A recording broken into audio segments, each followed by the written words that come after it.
Ya. Nah, ibaratkan ini saya punya sesuatu, nanti apakah ini tergantung si A. Saya tanya dulu si A.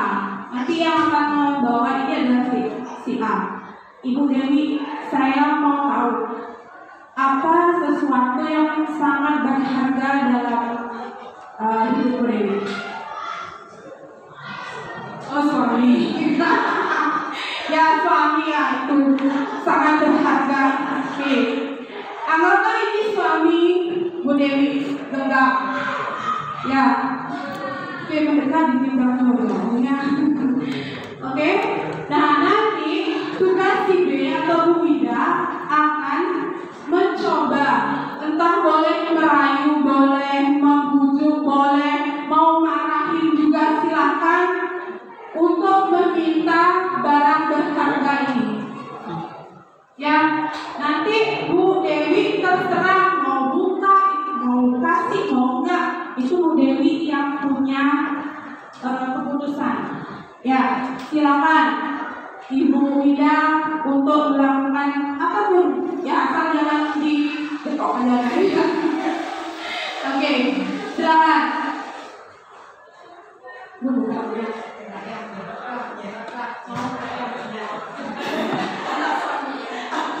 Saya kalau dibuka nanti Ibu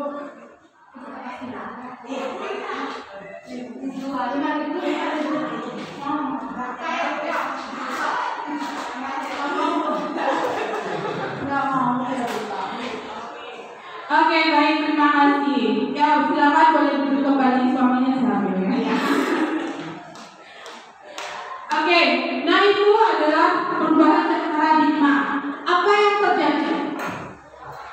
Apakah Bu Dewi membuka atau tetap menutup tadi kepalanya? Kepala. Kenapa Bu Dewi menutup, tidak mau membukanya?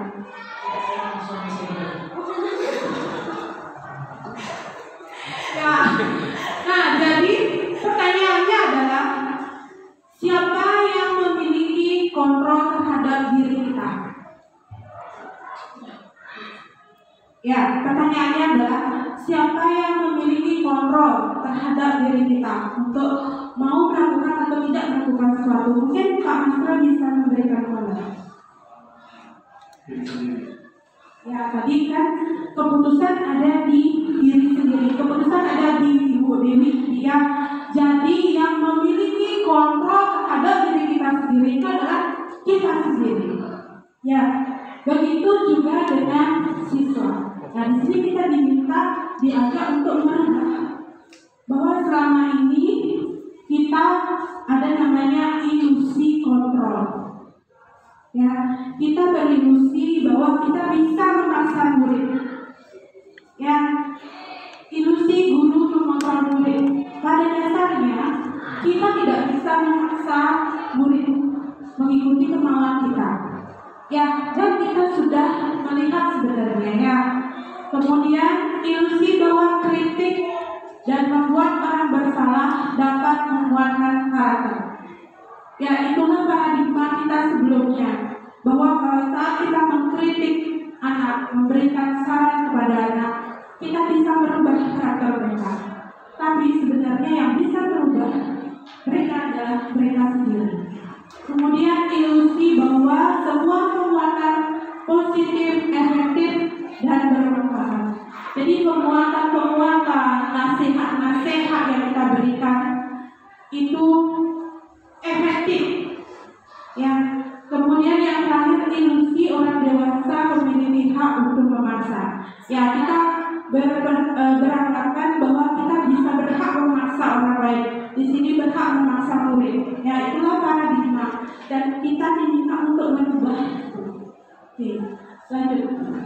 Nah, kalau kita sudah bisa merubah paradigma kita, barulah kita bisa menerapkan yang namanya budaya positif. Yang pertama itu disiplin positif. Oke.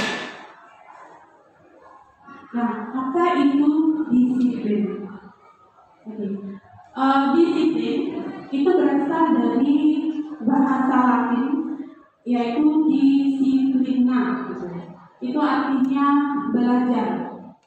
Makna asal dari kata ini berkonotasi dengan disiplin diri atau disiplin pada diri muridnya. Disiplin diri membuat orang menggali potensi menuju tujuan atau apa yang dihargai. Tapi kita, budaya kita di Indonesia, disiplin itu berubah maknanya, ya, menjadi sesuatu yang dilakukan seseorang pada orang lain untuk mendapatkan kepatuhan. Itulah pikiran kita tentang disiplin, ya, budaya kita di Indonesia cenderung menghubungkan kata disiplin dengan ketidaknyamanan. Ya, biasanya kalau kita memaksa murid akan ada ketidaknyamanan kalau mereka tidak menerima, ya. Kemudian bukan apa yang kita hargai atau pencapaian suatu tujuan mulia. Nah, itu adalah makna dari disiplin. Poin yang kedua yaitu nilai-nilai kebajikan universal. Nah, ini moralnya nanti kita akan membuat keyakinan kelas. Ya, kita akan berawal dari nilai-nilai kebajikan universal. Apa itu nilai-nilai kebajikan? Adalah sifat-sifat positif manusia yang merupakan tujuan mulia yang ingin dicapai setiap individu. Blaser menyatakan bahwa setiap perbuatan memiliki suatu tujuan, dan selanjutnya Bosen juga mengumumkan bahwa dengan menaikkan nilai-nilai kebajikan yang diyakini seseorang, maka motivasi prinsipnya akan terbangun, sehingga menggerakkan motivasi dari dalam diri untuk mencapai tujuan yang diinginkan, yaitu pengertian dari nilai kebajikan. Nah, kalau kita di Indonesia, kita sedang digalakkan dengan nilai kebajikan, yaitu profil pelajar Pancasila. Ya, ada beberapa nilai kebajikan yang ditanamkan di sana. Yang pertama itu beriman, bertakwa kepada Tuhan Yang Maha Esa dan berakhlak mulia. Itu. Yang kedua, mandiri. Berarti mereka memiliki rasa untuk maju berkembang, yaitu mandiri. Kemudian bernalar kritis. Ya, sekarang anak-anak diajak, dipacu untuk mereka mampu bernalar kritis. Kemudian berkebinekaan global. Kemudian ada bergotong royong, dan terakhir kreatif. Nah, itu cuman ya beberapa nilai kebajikan universal. Ya, ada lagi yang lain, ada kerjasama, ada bertanggung jawab, ada religius, kemudian disiplin waktu, ya, dan masih banyak lagi, ya. Nanti di keyakinan kelas baru kita bisa lihat. Oke, lanjut. Nah, berikut teori motivasi. Teori motivasi perilaku manusia. Nah, pada prinsipnya motivasi perilaku manusia itu ada dua. Ya, ada dua. Yang pertama, motivasi ekstrinsik, yaitu motivasi yang datangnya dari luar diri kita. Ya. Kemudian motivasi intrinsik. Motivasi intrinsik itu muncul dari diri kita sendiri. Ya, kalau motivasi ekstrinsik itu terjadi cenderung untuk menghindari ketidaknyamanan hubungan. Ya, makanya mereka berusaha untuk tidak melanggar. Itu adalah ekstrinsiknya.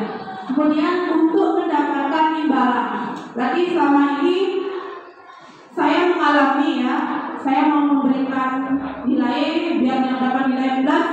Saya bilang nanti siapa mau maju, saya dapat nilai, saya kasih nilai plus. Nah, baru anak-anak bawa baju. Nah, itu namanya motivasi ekstrinsik.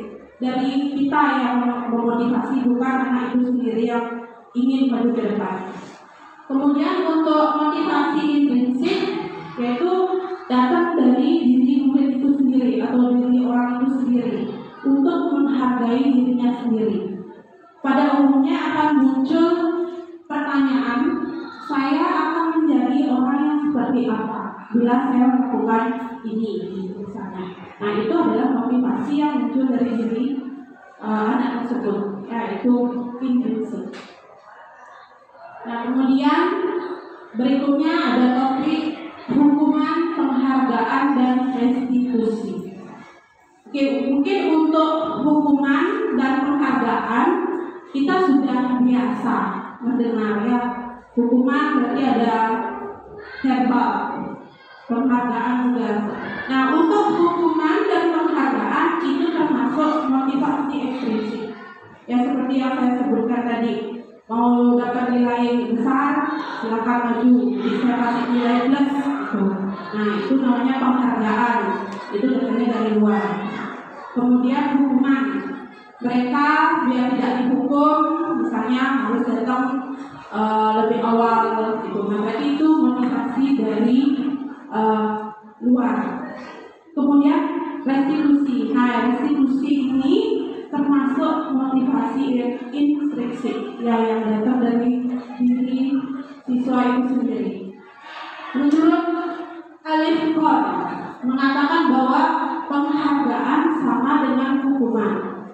Nah, ini yang merubah saya juga pada saat mempelajari modul ini, bahwa penghargaan yang kita berikan, nilai-nilai yang saya berikan, poin-poin plus itu ternyata sama dengan hukuman. Ya, dalam arti seseorang akan melakukan sesuatu hanya karena ingin mendapatkan penghargaan. Ya, benar kan ya Bapak Ibu ya? Mungkin Bapak Ibu juga mengalami hal yang sama dengan dia. Halo? Ya, mungkin Bapak Ibu ada yang mengalami pengalaman ketika dibilang akan mau dapat nilai plus, baru mereka saya bisa Bu. Ada nggak? Mungkin bisa berbagi pengalaman atau mungkin hal yang lain. Dikasih ancaman atau bagaimana? Mungkin Ibu bisa berbagi pengalamannya.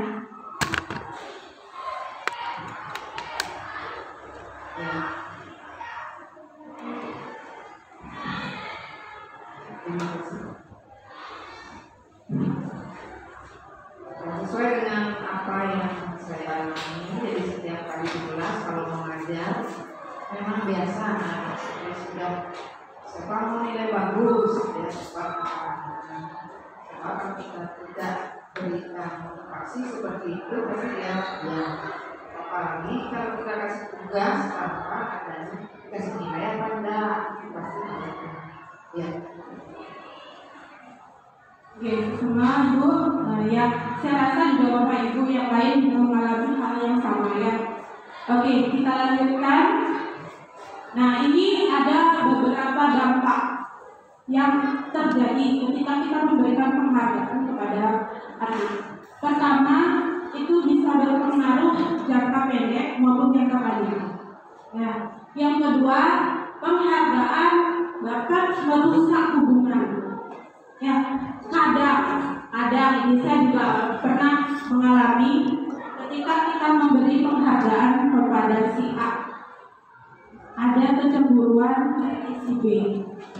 Ya, itu bisa merusak hubungan mereka. Dan benar saja, Bu, kok dia dikasih?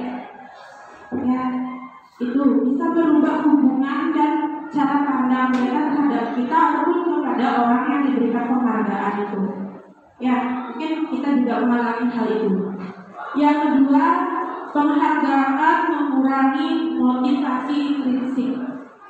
Ya, seperti yang saya katakan tadi, dia hanya mau maju hanya karena untuk dapat nilai, bukan motivasi dari dalamnya dirinya sendiri. Kemudian penghargaan menurunkan kualitas. pengkalem maju kayak itu biasanya. Yang penting angkat tangan, maju, ngomong, dapat nilai plus. Ya, entah itu benar atau salah, mereka kurang menghiraukan. Ya, dan terakhir penghargaan mengurangi ketepatan, sama seperti tadi ya. Pokoknya yang penting saya dapat nilai gitu. Lanjut. Nah, ini keyakinan kelas. Ya, topik kita berikutnya. Dan di sini nanti saya akan mengajak Bapak Ibu, terutama untuk wali, berpraktek nanti ya di kelas masing-masing. Next. Mengapa keyakinan kelas bukan peraturan kelas? Kita di sekolah kan sudah punya peraturan nih. Kita sudah punya peraturan. Kenapa harus buat keyakinan kelas tadi? Mengapa kita memiliki peraturan harus menggunakan helm saat mengendarai kendaraan roda 2? Apa jawabannya? Mengapa kita pakai helm kalau kita mau berkendara? Untuk apa?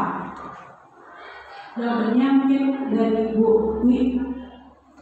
Mengapa kita menggunakan helm pada saat kita mengendarai sepeda motor? Untuk menjaga terjadinya kecelakaan. Supaya keamanan terjaga dari kecelakaan tidak kalau terjatuh itu kalau terbentur kalau pakai helm kan tidak terlalu. Untuk jaga apabila nanti terjadi kecelakaan biar kita enggak terluka apa. Kalau kita sederhanakan untuk keselamatan. Ya, untuk keselamatan. Oke, untuk pertanyaan kedua. Nah, sekarang kemarin ada saat COVID dan sampai sekarang kita juga masih lakukan yang namanya 3M. Pakai masker, menjaga jarak dan mencuci tangan. Untuk apa kita melakukan itu? Oke, Pak Dek. Mengapa kita harus menggunakan masker, kemudian mencuci tangan dan menjaga jarak? Karena di situasi saat ini COVID-19 ini supaya tidak terulang lagi itu, supaya kita mencegah untuk namanya misalkan ada gejala-gejala, makanya kita menjaga jarak, mencuci tangan dan memakai masker. Ya, kalau kita sederhanakan itu untuk kesehatan, ya, untuk menjaga kesehatan kita. Nah, memakai helm, kemudian memakai masker dan lain-lain tadi itu kita melakukannya dari diri kita apa dipaksa? Bapak Ibu mau menggunakan helm, ini kita kembali ke diri kita ya. Mau memakai helm, mau pakai masker, itu dalamnya dari diri kita apa karena dipaksa oleh diri kita? Karena dari diri kita atau apa dipaksa apa? Karena dari diri kita sendiri juga ada aturan dari pemerintah.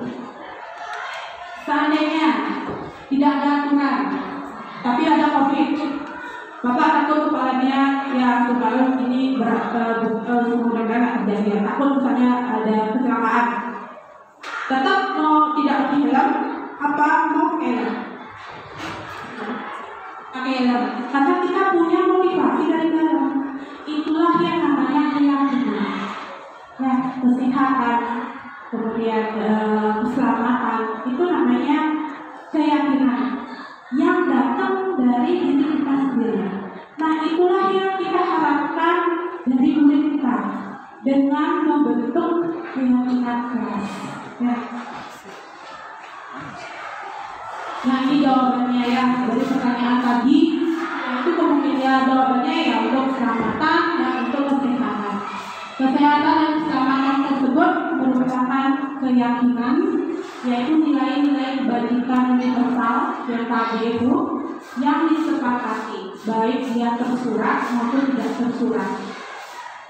Seseorang akan lebih tergerak dan bersemangat untuk menjalankan keyakinannya. Jadi kalau dia sudah yakin itu datangnya dari diri sendiri, dia pasti akan tergerak dan lebih bersemangat untuk melakukan keyakinannya itu. Murid-murid pun demikian. Mereka perlu meyakini dan memahami arti sesungguhnya dari peraturan-peraturan yang diberikan, apa nilai-nilai kebajikannya, dan di balik peraturan tersebut dan apa tujuannya. Ya, jadi kita tetap ada peraturan kelas atau peraturan sekolah itu tetap ada, tapi kita sederhanakan lagi menjadi sebuah keyakinan kelas. Ya, kalau peraturan ada banyak, nanti di keyakinan kelas kita sederhanakan lagi.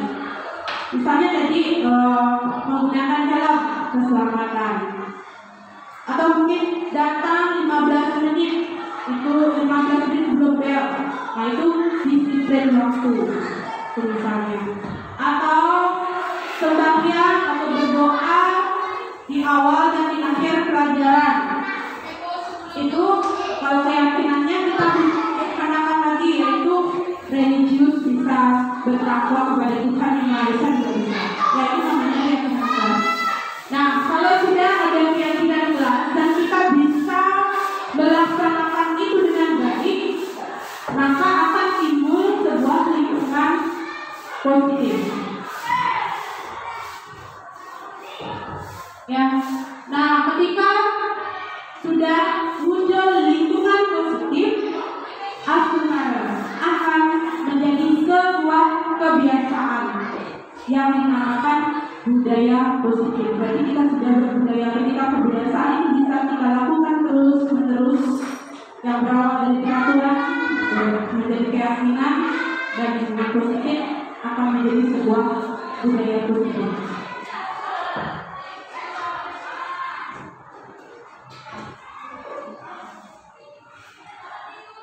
Selanjutnya,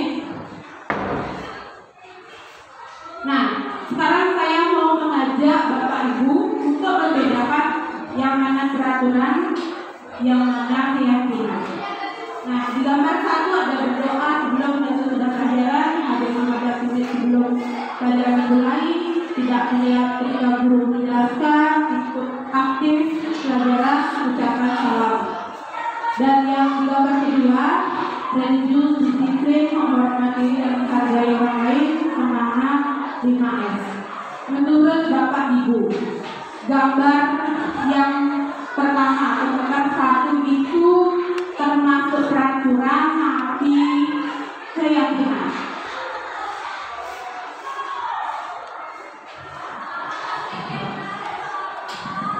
Yang nomor 1 itu peraturan.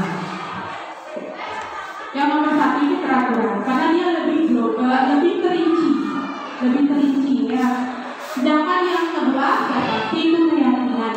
Jadi kalau kita bisa bedakan, kita bisa bilang kalau di peraturan itu dia lebih ke poin, ya lebih terperinci. Sedangkan kalau keyakinan lebih global, dia lebih abstrak. Jadi di sini yang kita boleh keyakinan. Nah, ketika dia melanggar satu keyakinan, kita bisa membuat kesimpulan, oh kamu melanggar hal ini. Kalau yang berdoa, kalau dia tidak berdoa, ya dia melanggar berdoa saja. Sedangkan kalau kita buat religius, bisa jadi dia tidak berdoa, bisa jadi dia mengganggu temannya, itu. Ya, jadi dia lebih cakupannya lebih luas. Tuh. Nah, berikut cara-cara pembentukan keyakinan kelas. Pertama, dia lebih abstrak, seperti yang saya sebutkan tadi. Kemudian berupa pernyataan-pernyataan universal, kayak keselamatan, kesehatan, religius, dan lain-lain. Pernyataan keyakinan kelas dibuat dalam bentuk positif. Jadi nanti kalau kalimat positif, tidak boleh kata bukan tidak boleh ya. Kalau bisa ya jangan ada kata jangan atau dilarang seperti itu. Ya kalau itu kan memaksa jadinya, tidak ada keyakinan dia. Kemudian keyakinan kelas sebenarnya tidak terlalu banyak. Ya kita ambil poin-poin penting di sana. Keyakinan kelas Ya, kita sesuaikan dengan lingkungan kita. Kalau memang tidak bisa kita lakukan, ya kita jangan masukkan itu keyakinan kelas kita. Tapi suatu saat akan bisa berubah. Ya, semua warga hendaknya ikut berkontribusi. Jadi nanti pada saat program keyakinan kelas kita mengajak seluruh siswa dalam curah pendapat. Mereka yang membuat keyakinan, bukan kita. Agar apa yang mereka bisa laksanakan. Ya. Kemudian bersedia meninjau kembali. Jadi juga suatu saat bisa saja keyakinan itu berubah sesuai dengan kondisi atau lingkungan tersebut.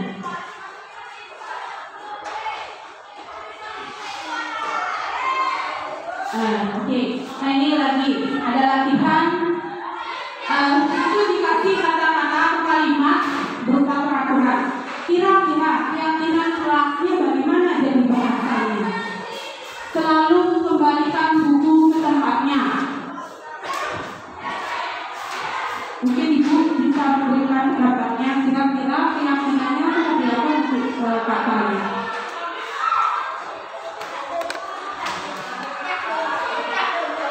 Atau dilarang mengganggu orang lain? Nah itu berarti keyakinan kelasnya seperti apa? Saya kasih satu yang dilarang mengganggu orang lain, berarti itu kita saling menghargai. Ya, jadi nanti keyakinan kelasnya menjadi saling menghargai atau menghormati. Itu intinya. Kemudian dilarang menggunakan narkoba. Kira-kira keyakinan kelasnya seperti apa dulu? Jangan menggunakan narkoba. Itu nanti peraturannya. Untuk keyakinan kelasnya bisa jadi kesehatan. Ya, kesehatan. Berarti dia lebih global. Ya, lebih abstrak. Oke, berikut jawabannya ya yang sudah disediakan. Nah, itu. Selalu kembalikan buku di tempatnya, berarti bertanggung jawab. Ya, keyakinan kelasnya bertanggung jawab. Kemudian tadi dilarang menggunakan narkoba ya, kesehatan. Kemudian gunakan masker, tadi kesehatan ataupun keselamatan juga bisa. Jangan berlari di koridor, berarti itu keselamatan. Gimana? Ada bayangan nggak Bapak Ibu untuk membuat keyakinan kelas nanti? Ya, nanti akan yang jelaskan lebih rinci ya bagaimana. Program yang sudah melakukan di kelas 9B ini yang berbicara bagaimana alurnya biar nanti kita bisa mendapatkan sebuah keyakinan kelas. Ya, ini ya kegiatan kita yang kemarin di kelas 9B.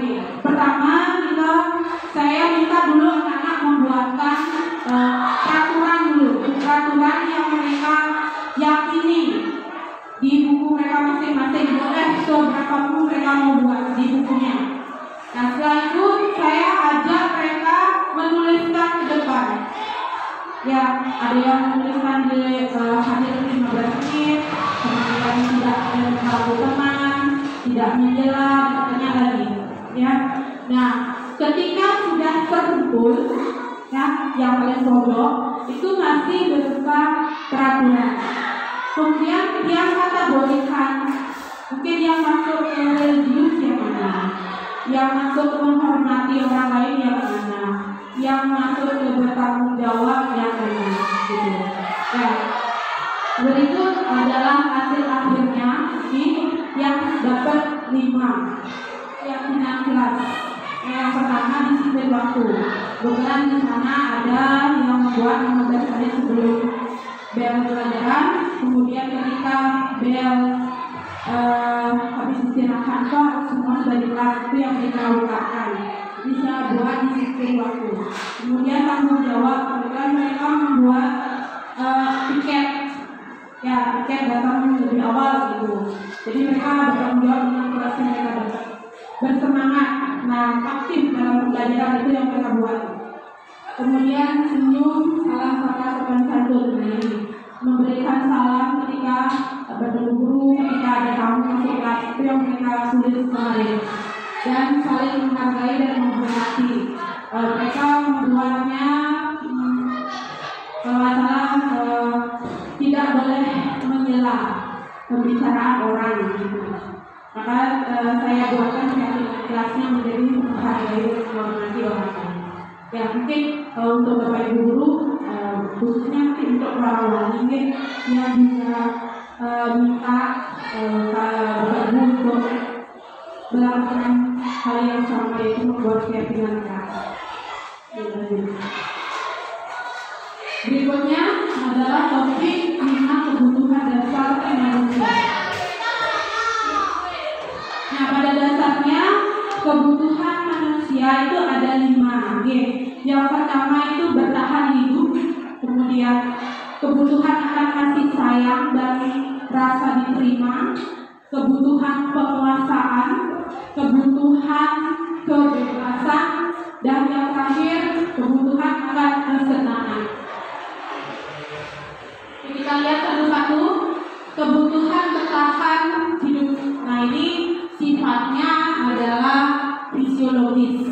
Ya, saya rasa semua orang akan memenuhi kebutuhan bertahan hidupnya, misalnya kesehatan, rumah, makan, minum, ya, dan yang lain-lain. Itu termasuk ke kebutuhan untuk bertahan hidup. Kemudian kasih sayang dan rasa diterima. Kebutuhan untuk disayangi dan diterima merupakan kebutuhan akan hubungan dan koneksi sosial. Berarti ini ada koneksi dengan orang lain. Kebutuhan ini memberi dan menerima kasih sayang dan kebutuhan untuk merasa menjadi bagian dari kelompok tersebut. Ya, mungkin di kelas mereka agar menjadi bagian, merasa menjadi bagian dari kelas tersebut. Itu kebutuhan rasa kasih sayang, sama dengan di keluarga ya. Kemudian kebutuhan akan penguasaan. Kebutuhan ini meliputi keinginan untuk dianggap berharga, bisa membuat perbedaan, bisa membuat pencapaian, kompeten, diakui dan dihormati. Ini meliputi self-esteem dan keinginan untuk meninggalkan pengaruh. Berarti dalam suatu komunitas dia ingin meninggalkan sebuah pengaruh di sana. Anak-anak yang memiliki kebutuhan dasar akan penguasaan yang tinggi biasanya selalu ingin menjadi pemimpin. Mungkin kita bisa lihat ya di anak-anak. Mereka juga suka mengamati sebelum mencoba hal baru dan merasa kecewa bila melakukan kesalahan. Berarti itu adalah kebutuhan penguasaan. Kebutuhan akan kebebasan. Kebebasan atau kebutuhan untuk bebas adalah kebutuhan akan kemandirian, otonomi, memiliki pilihan dan mampu mengendalikan arah hidup seseorang. Anak-anak yang memiliki kebebasan yang tinggi menginginkan pilihan. Mereka perlu banyak bergerak, suka mencoba, tidak terlalu terpengaruh terhadap orang lain dan senang mencoba hal-hal baru yang menarik. Berarti itu adalah kebutuhan kebebasan. Yang terakhir, kebutuhan kesenangan. Kebutuhan kesenangan adalah kebutuhan untuk mencari kesenangan, bisa bermain dan tertawa. Ya, anak-anak dengan kebutuhan dasar kesenangan biasanya ingin menikmati apa yang mereka lakukan. Mereka juga bisa berkonsentrasi tinggi ketika diajak bermain atau melakukan hal-hal yang mereka senangi. Mereka suka bermainan dan suka mengkoleksi barang-barang, suka bergurau, suka lucu dan menggemaskan. Jadi itu anak yang memiliki kebutuhan kesenangan yang tinggi. Nah, berikut topik yang lain yaitu 5 posisi kontrol. Ya, kita sebagai guru ataupun orang tua memiliki 5 posisi kontrol. Apa saja? Ya, pertama, posisi kontrol sebagai pengukur. Yang kedua, posisi kontrol membuat rasa bersalah. Kemudian sebagai teman, sebagai pemantau, dan terakhir sebagai manajer. Kita lihat satu-satu. Sebagai penghukum, ya, kita sebagai orang tua ya pasti memiliki posisi kontrol sebagai penghukum, di mana penghukum bisa menggunakan hukuman fisik ataupun verbal. Ya, menerapkan posisi penghukum biasanya orang yang menggunakan posisi penghukum dia akan berkata, patuhi aturan saya, atau awas, gitu. Kamu selalu ada salah. Nah, berarti kita di posisi penghukum, ya, atau selalu dan pasti selalu kamu aja yang bermasalah. Ya, mungkin kita menyadari ya, saya juga menyadari saya berada di posisi penghukum ternyata pada saat itu. Lanjut, membuat rasa bersalah. Posisi ini guru akan bersuara lebih lembut, ya, lebih lembut dia. Membuat orang bersalah akan menggunakan keheningan dan membuat orang lain tidak nyaman atau merasa bersalah ataupun rendah hati. Nah, kata-kata yang biasanya diucapkan dalam posisi membuat rasa bersalah ini adalah, ibu kecewa sekali nak kamu seperti ini, ya, yang tidak pernah melakukan itu. Oke, ternyata saya di posisi membuat rasa bersalah. Gimana kalau orang tuamu tahu kamu kayak gini, gimana perasaan orang tuanya? Nah, kita juga pernah melakukan itu ya, dia rasain yang sendiri ini. Ya, nah, dampak dari posisi ini itu akan membuat anak merasa rendah diri. Ya, rendah hati ya. Bukan berarti rendah hati itu dia polos, bukan. Dia akan merasa dirinya tidak berharga. Ya, ternyata ucapan itu bisa mengganggu atau menyakiti psikis anak yang mengecewakan orang lain. Kemudian posisi sebagai teman. Guru sebagai posisi ini tidak akan menyakiti murid, namun akan tetap berupaya mengontrol murid melalui persuasi. Nah, posisi ini ada positifnya, ada negatifnya. Ya, kalau positifnya akan terjalin hubungan baik antara guru dan murid. Ya, karena dia menganggap kita sebagai teman. Sedangkan posisi negatifnya yaitu bila guru tersebut tidak ada, ya, tidak ada pada saat mereka melakukan pelanggaran, mungkin tidak ada yang membantu dan dia akan merasa kecewa. Ataupun ketika dia melanggar, kita tidak bisa membantu dia akan kecewa. Nah, ternyata itulah dampak dari posisi teman. Ya. Oke, lanjut sebagai pemantau. Nah, kalau sebagai pemantau, dia menggunakan peraturan-peraturan sebagai acuan dan biasanya memberikan konsekuensi ketika ada pelanggaran. Biasanya guru sebagai pemantau akan berkata, aturannya apa ya? Kamu ingat nggak peraturan sekolah bagaimana? Gitu misalnya. Apa yang kamu telah lakukan? Nah itu. Kemudian akan memberikan sanksi terhadap pelanggaran tersebut. Jadi kita berada di posisi sebagai pemantau atau monitor. Dan terakhir ada posisi manajer. Ya, posisi manajer adalah posisi di mana guru berbuat sesuatu bersama murid. Berarti kita merangkul murid, mempersilahkan murid untuk mempertanggungjawabkan perilakunya dan mendukung agar dapat menemukan solusi. Berarti kita duduk sama-sama dan kita sama-sama menyelesaikan murid yang mencari solusi sendiri terhadap perbuatan yang mereka lakukan. Tuh. Nah, kata-kata yang biasanya disebutkan yaitu apa yang kamu yakini, apakah kamu meyakininya, kemudian jika kamu meyakininya, maukah kamu memperbaiki? Nah, gitu. Jika kamu memperbaiki, hal ini menunjukkan apa tentang dirimu atau apa rencanamu untuk memperbaiki kesalahanmu. Nah, itu sebagai manajer. Oke, sekarang saya ingin bertanya. Kita berefleksi ya, kita mengingat lagi pastinya kelima posisi itu pernah kita alami ya pada saat menghadapi siswa atau murid kita. Kira-kira posisi kontrol mana yang Bapak Ibu pernah lakukan atau terapkan? Oke Bu Erni, bisa menjelaskan. Terima kasih. Nah, saya sama guru selalu yang selalu kita lakukan ya tiap hari pasti bagi monitor ya, monitoring siswa ya, dari sikap, perilaku, kedisiplinannya itu aja sih yang sering kita lakukan setiap hari. Ya, Bu Erni pernah berada di posisi monitor ya, berarti kita berpacu atau bertumpuan pada peraturan kemudian diberikan sanksi.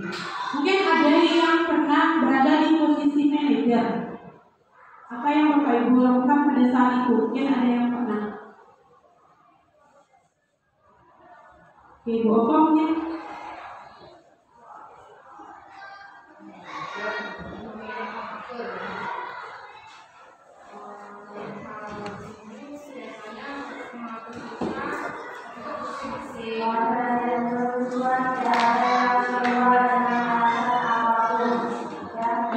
Bersama-sama mengatur berarti seperti halnya misalnya buat biar rumah bersih kita sama-sama bukan punya ayo bersihin kan bersih itu bukan itu ya kita sama-sama punya keyakinan kita untuk menciptakan lingkungan yang bersih ya.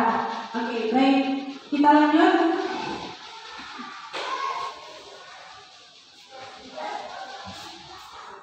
Nah ini topik yang terakhir yaitu segitiga restitusi. Segitiga restitusi ini itu langkah-langkah kita, ya ini langkah yang ideal ya.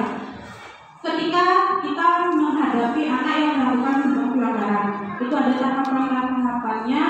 Nanti akan ada video yang saya persilakan kepada Bapak Ibu Guru untuk memperhatikan videonya dan ada juga kayak peran dia bermain peran bagaimana seorang guru melakukan segitiga restitusi kepada seorang muridnya. Oke.